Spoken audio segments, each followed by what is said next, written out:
আল্লাহ তুমি আমার গুনাহগার উম্মতকে বাঁচাও।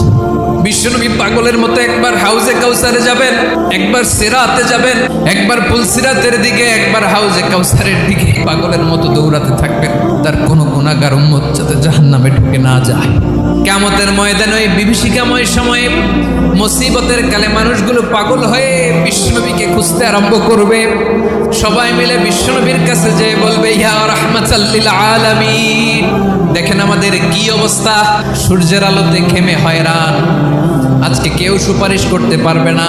সব নবীরা অপারগতা স্বীকার করেছে, তারা বলেছে আপনি ছাড়া কেউ নাকি আল্লাহর সামনে দাঁড়াতে পারবেন না, আপনি একটু সুপারিশ করেন। বিশ্বনবী বলবেন, আসো আসো, আজকের দিনে আমি ছাড়া আল্লাহর সামনে কেউ দাঁড়াতে পারবে না।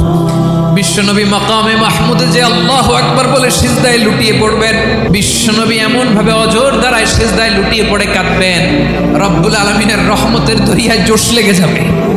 রব্বুল আলামিন এই দৃশ্য থেকে সহ্য করতে পারবেন না। রব্বুল আলামিন বলবেন, ইয়া মুহাম্মদ ইরফা রাসাক, ও নবী আপনি মাথা তোলেন, যা চাবেন তাই দেব, ওয়াশফা তুশাফা, যার জন্য সুপারিশ করবেন তার সুপারিশ কবুল করে নেব। বিশ্বনবী মাথা তুলবেন, তুলে বলবেন, রব্বি হাবলি উম্মতি, আল্লাহ তুমি আমার গুনাহগার উম্মতকে বাঁচাও। এই দুনিয়ার বুকে রব্বুল আলামিন সব নবীকে একটা করে দাওয়া মুস্তাজাবা দিয়েছেন, মানে যে দোয়া করলে কবুল হয়ে যায় সাথে সাথেই, দাও বিহা, দুনিয়ার সব নবীরা ওই দোয়াটা দুনিয়ায় করে ফেলেছে। বিশ্বনবী বলেন, আমি করি নাই, আমি আমার স্পেশাল দোয়াটা কিয়ামতের দিন আমার গুনাহগার উম্মতকে সুপারিশের জন্য রেখে দিয়েছি। আমার যে উম্মতের হৃদয়ে যাররা পরিমাণ ঈমান আছে, আমার একটা উম্মতকেও তুমি জাহান্নামে ঢোকাতে পারবা না।